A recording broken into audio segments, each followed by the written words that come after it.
Marcus Kane had learned one crucial lesson in 6 years of flying cargo through the outer frontiers. Never investigate distress signals in abandoned systems. Yet here he was, descending through a radiation storm toward a desolate purple planet. The signal was weak but persistent. Marcus told himself he was just checking for salvage. He told himself a lot of lies. His scanner picked up the crashed ship half buried in a canyon. Marcus landed the Wanderer nearby and grabbed his emergency kit. The air tasted like metal and regret. Inside the wreckage, he found her.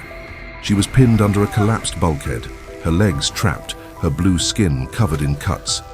Marcus had seen a lot in 6 years hauling cargo, but never anyone like her. Blue skin, golden eyes unfocused with pain, long black hair spreading around her head. She wore damaged silver armor with intricate designs. When she saw him, those golden eyes locked onto his face. She tried to speak, but the words were foreign. Her hand reached toward him, trembling, and the desperation in that gesture spoke louder than words. Marcus ran the numbers. She was clearly not human. Could be dangerous, diseased, or worse. But she was dying, and he had never been good at walking away from people who needed help. He freed her with a hydraulic jack, carried her to the Wanderer, and did what he could with limited supplies. She made no sound, even though moving her must have hurt terribly. He stabilized her spine, treated burns, set up an intravenous drip. She slipped in and out of consciousness, but whenever awake, her eyes found him. Marcus activated his universal translator, a device clipped to his collar. After calibration, her first words came through. "Why did you help me?" she asked. Marcus shrugged. "Seemed like the right thing to do," he replied. She studied him carefully. "You are either very brave or very foolish," she said. Marcus gave a tired smile. "I've been called both," he told her, "usually on the same day." A ghost of a smile crossed her face before pain pulled it away. For 3 days, Marcus cared for her as the Wanderer limped toward the nearest trade station. He learned her name was Lyra. She was paralyzed from the waist down, needing help with everything. Marcus did what was needed without comment. They communicated in fragments. She asked about Earth, about traveling alone, about his family. Marcus told the truth. His parents died when he was 20. He had no one, nowhere that felt like home. The Wanderer was all he had.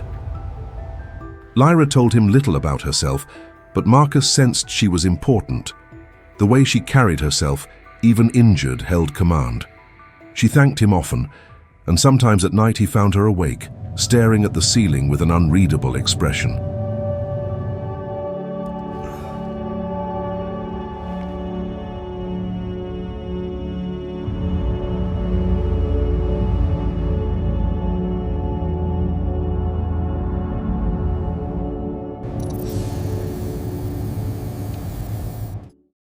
On the 4th morning, Marcus woke to alarms.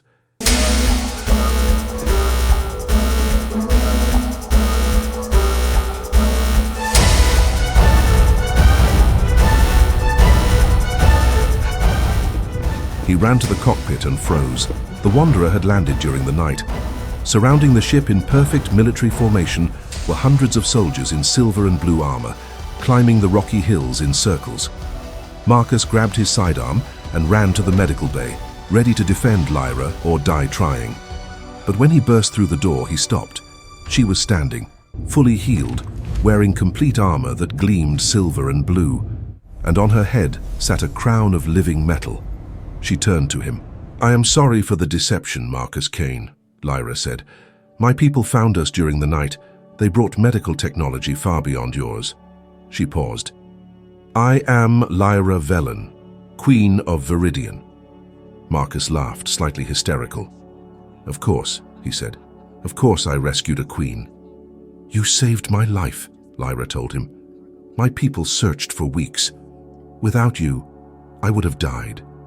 You prevented a war. You saved an empire." A figure appeared behind him, tall and imposing. Kale Draven smiled warmly and extended his hand. "Marcus Kane, I am Kale Draven, commander of the Royal Military and cousin to Queen Lyra," the man said with enthusiasm.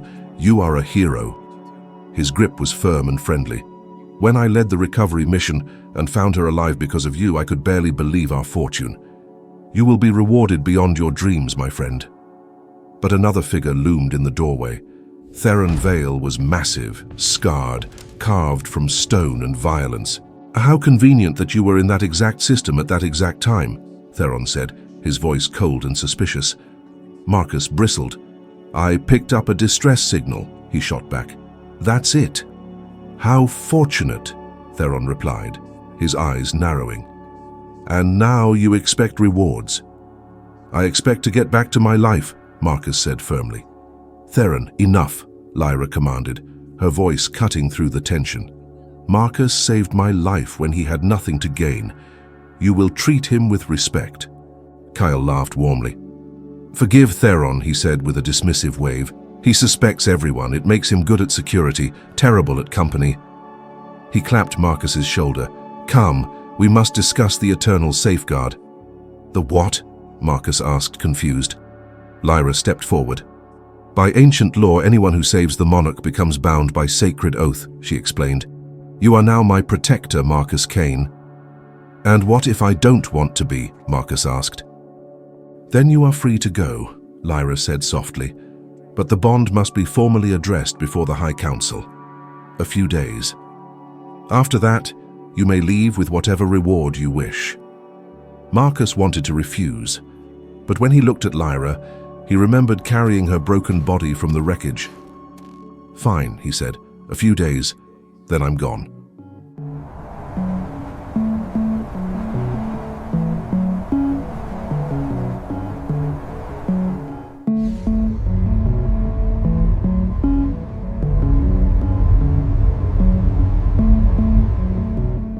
The journey to Viridian took 2 days aboard the flagship. The ship was enormous, with impossible gardens and mind-bending technology. Kyle gave tours, introduced officers, treated Marcus like an old friend.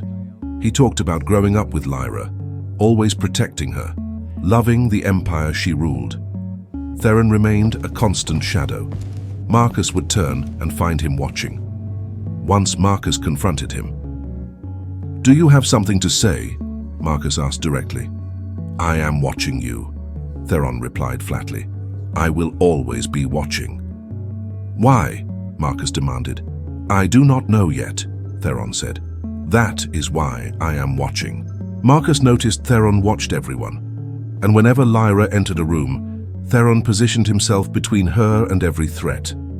The man was paranoid and unpleasant, but his loyalty seemed absolute. Marcus spent time with Lyra in formal settings, but twice they were alone, first in an observation deck.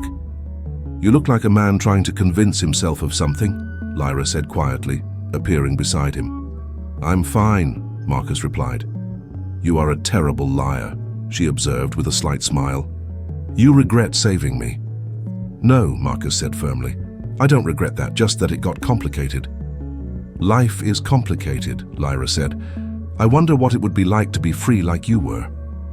"I wasn't free," Marcus told her. "I was alone. There's a difference." They watched stars blur past. "When we reach Viridian, there will be a ceremony," Lyra said. "You do not have to accept. You can refuse, take any reward, and leave." "Will you think less of me?" Marcus asked. "I will think you wise to choose freedom over danger and obligation to a queen you barely know," Lyra answered. "That's not an answer," Marcus pointed out. "No," Lyra agreed. "It is not."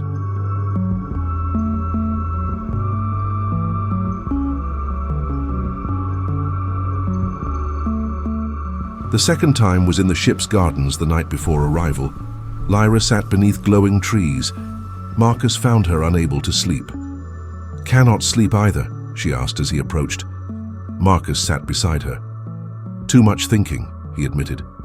"I know that feeling," Lyra said. She paused. "Marcus, whatever you decide tomorrow, I am grateful. You gave me my life back. That is a debt I can never repay." "You don't owe me anything," Marcus said. "I know," Lyra replied. "That is why it matters. Most people want something from me. Power, influence, wealth. You wanted nothing. It is rare." "Maybe I'm just an idiot," Marcus suggested. Lyra laughed genuinely. "Perhaps," she said warmly. "But you are my idiot, it seems." The words hung between them, more intimate than intended. Marcus felt something dangerous unfold in his chest. "Lyra," he began. "Do not," Lyra interrupted gently. "Do not say anything that will make this harder. You will make your choice tomorrow. Until then, let us simply be two people in a garden, enjoying peace." So they sat in silence, and Marcus tried not to think about walking away from her.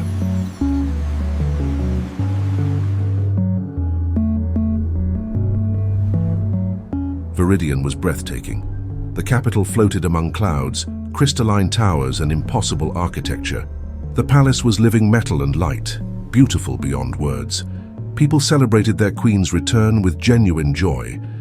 Lyra waved from balconies. Marcus stood awkwardly beside her. Kyle was always present, treating Marcus like a brother, and Lyra with familial affection. Theron lurked at the edges, watching everything. In the days before the ceremony, Kyle taught Marcus about Veridonian culture, showing him the military complex, explaining the Empire's history. "We were warriors once," Kyle said proudly. "We built this through strength. Lyra rules with diplomacy now, but the old blood still runs in our veins." He paused, looking thoughtful. "Different times call for different approaches, I suppose. Though I admit I miss the old ways sometimes." Marcus learned that the attack on Lyra in space had not been random. Court whispers suggested it had been orchestrated by someone from within the palace itself.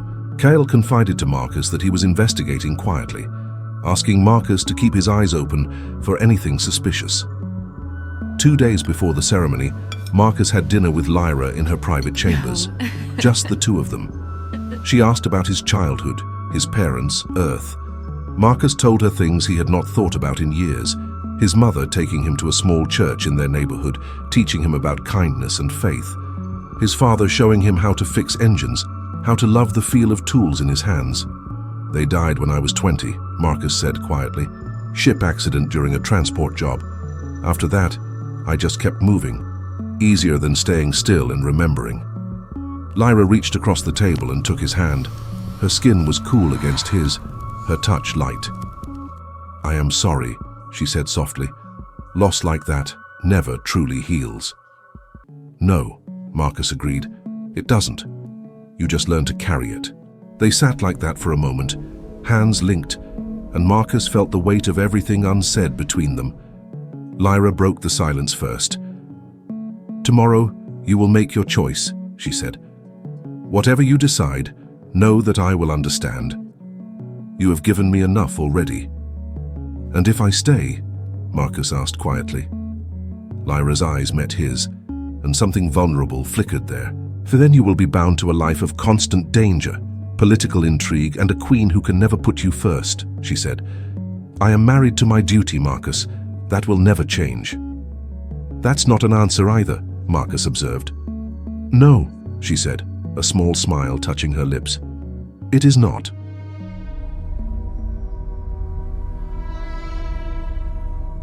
The next morning, everything changed. Marcus woke to alarms and shouting.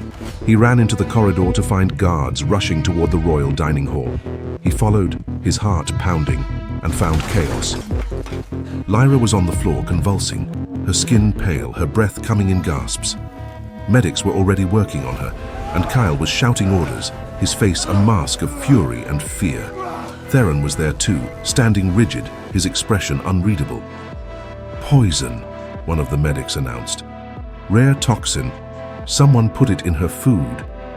Kyle's eyes swept the room like weapons. "Seal the palace," he commanded. "No one leaves. Find out who did this." The investigation moved quickly. Guards questioned servants, checked the kitchens, reviewed security footage, and within hours, they had their answer. Witnesses reported seeing Theron Vale acting suspiciously near the kitchen before the meal. He had been checking the food, they said, looking nervous. And when guards searched his quarters, they found a vial of the same toxin hidden among his belongings. Theron was arrested immediately. He did not resist. He simply stood there as they put restraints on his wrists, his face like stone. "Why?" Kyle demanded, his voice shaking with rage. "Why would you do this? We trusted you." Theron said nothing. "Speak," Kyle shouted. "Explain yourself." "I am loyal to the Queen," Theron said finally, his voice flat. "That is all I will say." "Liar," Kyle spat, moving as if to strike him. But guards held him back. "You have betrayed everything. You will die for this." Theron was dragged away, and Marcus stood in the corridor feeling like the world had tilted. He had not liked Theron, but this did not make sense. The man's loyalty to Lyra had seemed bone deep. Why would he poison her? Lyra survived barely. The medics worked for hours to purge the toxin from her system. When Marcus finally saw her, she was weak and pale, her golden eyes dull with exhaustion and grief. "I cannot believe it," she whispered. "Theron has served my family for 20 years. I trusted him with my life." "Maybe there's an explanation," Marcus said, though he did not know what it could be. "The evidence is clear," Kyle said from the doorway. He looked haggard, as if he had aged a decade overnight. "Theron Vale will be executed in 3 days after the ceremony of the Eternal Safeguard. Justice will be done." But Marcus could not shake the feeling that something was wrong. The evidence was too neat, too convenient. That night, Marcus could not sleep. He sat in his assigned quarters, thinking through everything he knew. Theron had been rude, suspicious, aggressive, but he had also positioned himself between Lyra and every threat. He had questioned Marcus not out of malice, but out of caution. He had been watching everyone, not just Marcus, because that was his job, and the evidence had appeared so quickly, too quickly. Marcus made a decision. He was probably about to do something incredibly stupid, but it would not be the first time. He accessed the palace's security system, using credentials Kale had given him days earlier to help him navigate the palace. Kale had been so helpful, so eager to include Marcus in everything. Marcus pulled up the security footage from the night of Lyra's first attack, back in space. He scrolled through hours of footage looking for anything unusual, and then he found it. For exactly 12 minutes, the cameras in Lyra's corridor went dark, not broken, not damaged, deliberately shut down. And only someone with command-level access could do that. Marcus felt cold settle in his stomach. He dug deeper, checking access logs, looking for patterns, and he found them. Kale Draven had accessed Theron's personal files 2 weeks before the first attack. He had also accessed the security grid multiple times during periods that coincided with both attacks. But that was not proof. That was just suspicious. Marcus needed more. He thought about Theron's wife, Elena. Theron had mentioned her once in passing, during one of his interrogations of Marcus, saying she was visiting the outer gardens that week. Marcus checked the passenger logs. Elena Vale had left Viridian 5 days before the first attack on Lyra, but there was no record of her arriving at her destination. Marcus felt his heart start to pound. He hacked into Theron's personal computer, feeling guilty but desperate. There were encrypted files, but Marcus had spent 6 years flying through the frontier, learning how to break into systems he was not supposed to access. It took him 2 hours, but he got in. Inside, he found coordinates, a location marked as private, remote, outside the capital. A place Theron visited regularly, a place that, according to the records, had been deactivated and abandoned years ago. Marcus did not hesitate. He took a small shuttle from the palace hangar and flew to the coordinates, his hands shaking on the controls. The facility was exactly where the files said it would be, a squat, ugly building in the wasteland, beyond the floating city. Marcus landed, grabbed his sidearm and went inside. The place was dark and smelled like rust and fear. Marcus searched room by room, his pulse hammering in his ears, and then he heard it. A voice, weak and terrified, calling for help. He found Elena Vale locked in a reinforced cell at the back of the facility. She was thin, dirty and terrified, but alive. When she saw Marcus, she started crying. "Please," she gasped. "Please get me out. He said he would kill me. He said if Theron did not do what he wanted, he would kill me." Marcus broke the lock and helped her out. "Who?" Marcus asked urgently. "Who said that?" "I do not know his name," Elena said, trembling. "He wore a mask, but I heard him talking. He had an accent, northern region, and he kept saying a phrase over and over. For the eternal glory of the Empire, Elena looked at Marcus with haunted eyes. "Please, you have to save my husband. Theron did not betray the Queen. He tried to save her. Everything he did because that man threatened to kill me."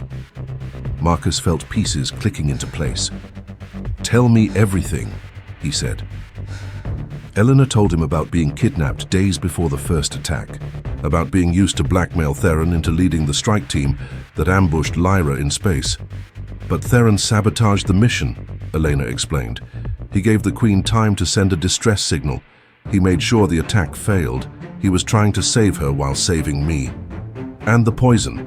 Marcus asked. "Theron saw a servant acting strangely," Elena said. "He tried to intercept the food, but he was too late. And then the man, the one who kidnapped me, he sent Theron a message. He said if Theron explained anything, I would die. If Theron resisted arrest, I would die. He had to accept the blame, or I would be killed." Marcus helped Elena into the shuttle. "We need to get back," he said. "Now." They flew back to the capital as fast as the shuttle could manage, arriving just as dawn broke over the floating city. The execution was scheduled for mid-morning in the Grand Plaza where thousands of citizens had gathered. Marcus landed the shuttle directly in the plaza, ignoring all protocols, and ran out with Elena at his side. Theron was being led toward the platform, wearing simple prisoner garments, his massive frame somehow diminished by chains and defeat.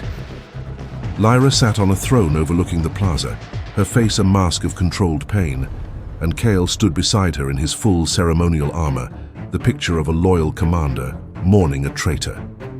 "Stop!" Marcus shouted. "Stop the execution!" Guards moved to intercept him, but Kale raised a hand. His face showed surprise and relief. "Marcus," Kale called out. "What is this?" "This," Marcus said, pulling Elena forward, "is Elena Vale, Theron's wife, the woman who was kidnapped and used to blackmail him into doing things he never wanted to do." The plaza erupted in shocked murmurs. Theron, who had been staring at the ground, looked up. When he saw Elena, his face crumbled. Tears ran down his scarred cheeks, and he made a sound like something breaking. Kale looked genuinely shocked. "This is impossible," he said. "How did you find her?" "I found her where Theron's files said she would be," Marcus explained, "in a facility that was conveniently off the grid, a facility someone used to hold her hostage." He turned to address the crowd and the Queen. "Theron Vale did not betray anyone. He was forced to lead the first attack on the Queen, but he sabotaged it deliberately to give her time to escape. That is why I was able to find her in time. And when someone tried to poison the Queen, Theron tried to stop it. He was seen in the kitchen because he was trying to intercept the poisoned food." "Then why did he not explain this?" Kyle demanded. "Why did he accept the blame?" "Because he was threatened again," Marcus said. "He was told that if he resisted or explained, Elena would be killed, so he stayed silent to save her life." Lyra stood from her throne, her voice ringing across the plaza. "Is this true, Theron?" she asked. Theron's voice was hoarse. "Yes, Majesty," he said. "I failed you twice. I failed to prevent either attack. I deserve death for my weakness." "No," Elena said, her voice strong despite everything. "You saved her. You sabotaged the first attack. You tried to stop the poison. You did everything you could while trying to save me." She turned to Lyra. "Your Majesty, my husband is the most loyal man I have ever known. He would die 1,000 times before truly betraying you." "Then who?" Lyra asked, her voice cold. "Who orchestrated this?" Marcus took a breath. This was the part that could get him killed. "The person who kidnapped Elena had an accent from the northern region," Marcus said carefully. He used a phrase she recognized. "For the eternal glory of the Empire." He had command-level access to shut down security systems, and he had access to Theron's personal files before the first attack. Marcus looked directly at Kale. "Only a handful of people have that level of access." Kale's expression remained friendly, but something shifted in his eyes. "Marcus, what are you suggesting?" he asked smoothly. "I am suggesting," Marcus said carefully, "that someone very clever orchestrated all of this. Someone who could move freely, who had access to everything, who could plant evidence and manipulate events. Someone who knew exactly how to frame Theron because he understood how loyal Theron was." Before Kale could respond, another voice rang out from the crowd. "Please, the voice cried. "Please, I must speak." A servant pushed through the guards, a thin, older Veridonian with terrified eyes. Marcus recognized him from the kitchens. The man fell to his knees before Lyra. "Majesty, I am Drain," the servant said, his voice shaking. "I work in the royal kitchens. I placed the poison in your food." The plaza erupted in shouts, but Drain kept speaking, his voice desperate. "But I was forced. He threatened my daughter. He said if I did not obey, my little girl would die. I'm so sorry, Majesty. Please, show mercy." "Who forced you?" Lyra demanded. Dren pointed with a shaking hand directly at Kale Dravin. "Commander Dravin," he said. "He came to me 3 days before the dinner. He knew everything about my family. He told me exactly what to do, and he promised that Theron Vale would be blamed. He said no one would ever know I was involved." The silence that followed was absolute. Every eye turned to Kale. For a long moment he said nothing. Then slowly his expression changed. The warm smile melted away, replaced by something cold and calculating. "Well," Kyle said softly, "it seems I underestimated you, Marcus Kane." Lyra stared at her cousin as if she had never seen him before. "Kyle," she said, her voice breaking, "tell me this is not true." "Why?" Kyle asked, his voice suddenly devoid of all warmth. "Why should I lie now? Yes, I orchestrated everything.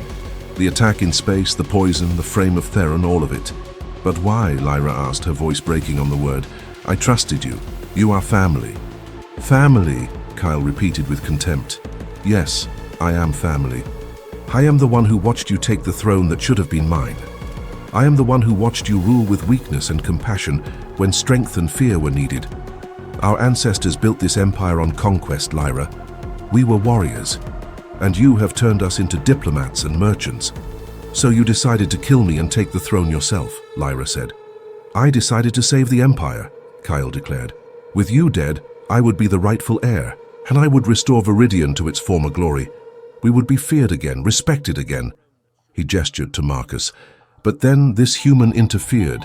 He saved you when you should have died. So I adapted. I made him trust me. I planned to eliminate both of you during the ceremony, blame external forces and seize power in the chaos." "You are mad," Lyra said quietly. "I am a realist," Kyle said. His hand moved to his belt, where a concealed weapon had been hidden all along. "And even now I can still salvage this." He drew the weapon, a compact energy pistol, and aimed it directly at Lyra's heart. Guards moved, but they were too far away. Marcus moved too, but he was equally distant. Time seemed to slow. And then Theron Vale, still in chains, still weak from days of imprisonment, threw himself forward with a roar. He was 10 meters away from Kale, but he covered the distance in 3 powerful strides, his chains breaking from sheer force. He reached Lyra just as Kale fired. The energy blast hit Theron in the chest. He collapsed and Lyra caught him, the two of them falling together. Marcus used the moment of distraction to run to the control panel at the base of the execution platform. It was a stage with all kinds of technical equipment. Marcus had learned enough about Veridonian systems over the past few days to know what he was looking for. He accessed the power grid that fed Kale's armor and overrode it, a trick that would never work in normal circumstances, but worked perfectly because Kale had focused all his attention on Lyra. Kale's armor powered down instantly. His weapon died. He stood there, suddenly vulnerable, and guards swarmed him before he could react. They dragged him down, pinning him to the ground, stripping him of every weapon and piece of equipment. But Marcus was not watching Kyle. He was watching Lyra cradle Theron's head in her lap, her hands covered in blue blood, her face wet with tears. Elena reached them and fell beside her husband. "No, no, no," Elena sobbed. "Theron, please." Theron's eyes were unfocused, his breathing shallow. The blast had burned through his chest. There was too much damage even for Veridonian medical technology. "Elena," Theron rasped. "My love, you are safe." "You idiot," Elena sobbed. "You beautiful, stupid idiot. Why did you do that?" "My job," Theron said, and he almost smiled. "Always my job. Protect the Queen." He looked at Lyra, and his eyes cleared for a moment. "Majesty," he said weakly, "I am sorry. I should have stopped them both times." I failed you."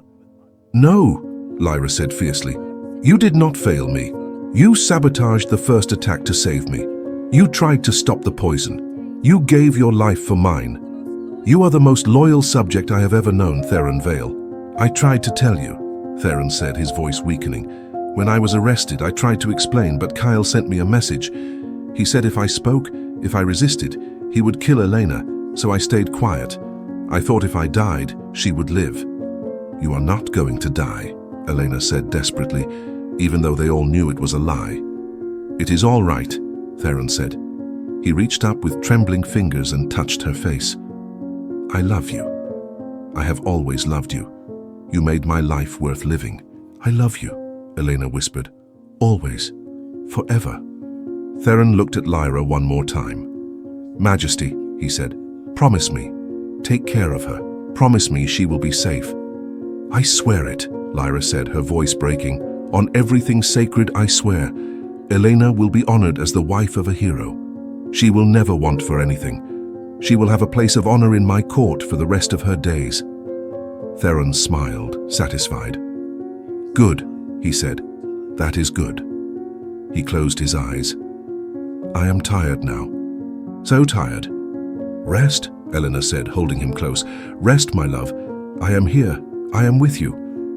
Theron took one more breath and let it out slowly, and then he was still. Elena did not scream. She simply held him, rocking back and forth, making small broken sounds. Lyra stayed with her, one hand on Theron's shoulder, tears falling freely.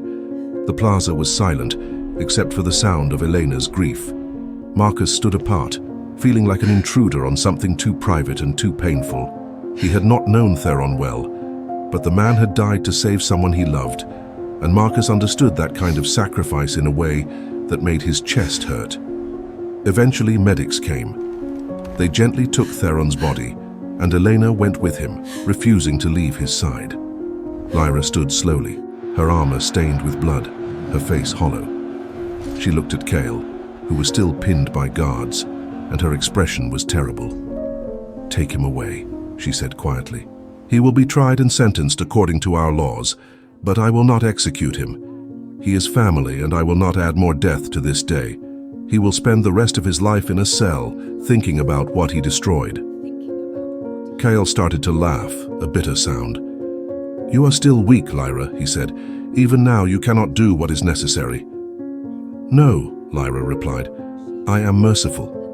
There is a difference, and it is a difference you will never understand."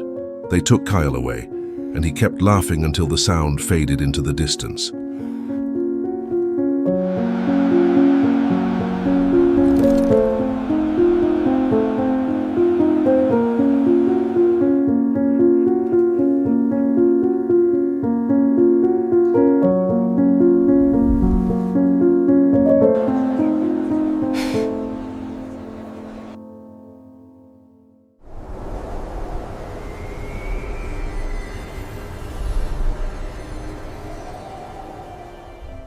Three days later, after a funeral that honored Theron Vale as the hero he was, Marcus found himself in the palace gardens with Lyra. It was the same place they had sat before, beneath the bioluminescent trees, but everything felt different now. "The ceremony for the eternal safeguard will happen tomorrow," Lyra said quietly, "if you still wish to proceed." Marcus had been thinking about this constantly. He could leave.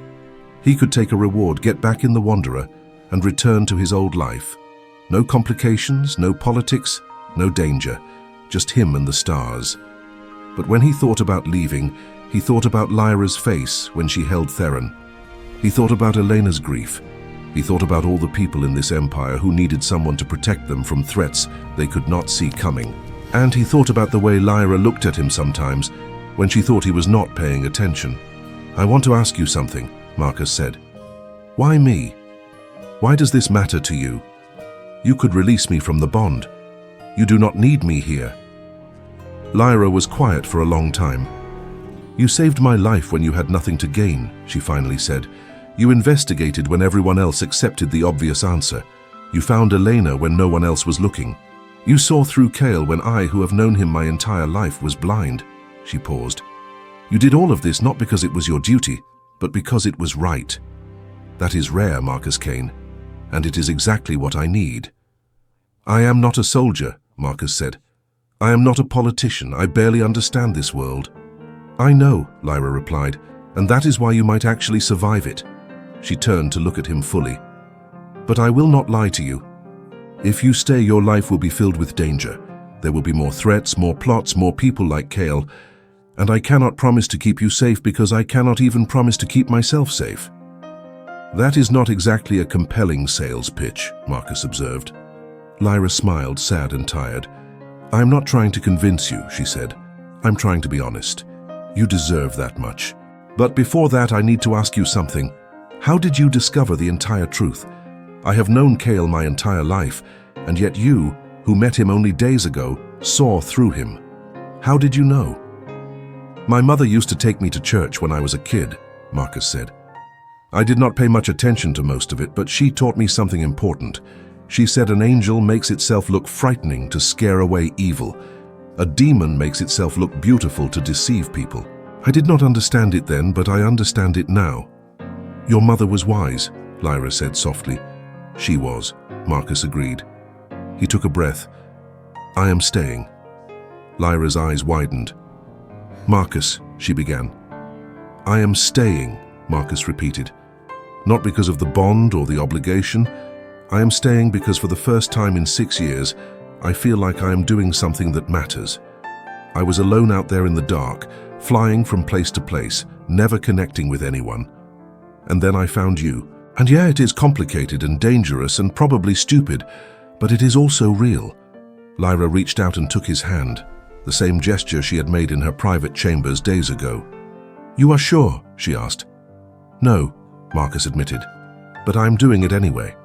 She smiled, a real smile that transformed her face. Then welcome, Protector Marcus Kane, she said. I will do my best to make this worth your while. They sat together in the garden, hands linked, watching the bioluminescent flowers pulse with light. The silence stretched between them, comfortable now, filled with possibility rather than uncertainty. Marcus turned to look at her, really look at her. The crown, the armor, the weight of an empire, all of it faded until he just saw Lyra, the woman who had reached for him in desperation, the woman who laughed at his sarcasm, the woman who trusted him when trust had nearly destroyed her. Lyra, Marcus said softly. She turned to face him, and her golden eyes held something he had seen glimpses of before but never fully. Vulnerability. Want. Hope. Yes, she asked. Marcus did not overthink it. He had spent 6 years alone in the void, overthinking everything, keeping everyone at a distance. Not anymore. He leaned in and kissed her. For a moment, Lyra froze, surprised. Then she melted into him, her free hand coming up to cup his face, her cool blue skin soft against his. The kiss was gentle at first, tentative, two people learning each other. Then it deepened, weeks of tension and unspoken feelings finally finding release. When they finally pulled apart, both slightly breathless, Lyra's eyes were bright. I did not think you would do that, she said. Neither did I, Marcus admitted. But I figured if I am staying, I should probably stop pretending I only care about duty and obligation. Lyra laughed, the sound pure joy. And here I thought I was the only one feeling this way, she said. You are a queen, Marcus pointed out. I am a cargo pilot. I was trying to be realistic. Realistic is overrated, Lyra said. She kissed him again, softer this time, a promise rather than a question. When she pulled back, she rested her forehead against his. This will not be easy, Marcus Kane, she said. A queen cannot simply fall in love like ordinary people. There will be complications, politics, people who disapprove. Good thing I have experience with complicated then, Marcus replied with a smile. Besides, I did not come this far to do things the easy way. No, Lyra agreed, her eyes shining. You certainly did not. They sat together in the garden, hands still linked but bodies closer now, watching the bioluminescent flowers pulse with light. Somewhere in the palace, Elena Vale was mourning her husband and beginning the long process of healing. Somewhere in a cell, Kyle Dravin was raging against the bars, And somewhere in the city, the people of Viridian were celebrating their queen's survival and honoring the memory of a hero. But in the garden, it was just Marcus and Lyra, two people from different worlds, bound together by chance and choice, and now something deeper, facing an uncertain future with nothing but each other's trust and a love neither had expected to find. Marcus squeezed her hand gently. "So what happens now?" he asked. Lyra squeezed back, a smile playing at her lips. "Now we rebuild," she said. "We heal, we continue." She looked at him, and there was warmth and promise in her golden eyes. "Together." "Together," Marcus agreed, and kissed her once more beneath the glowing trees.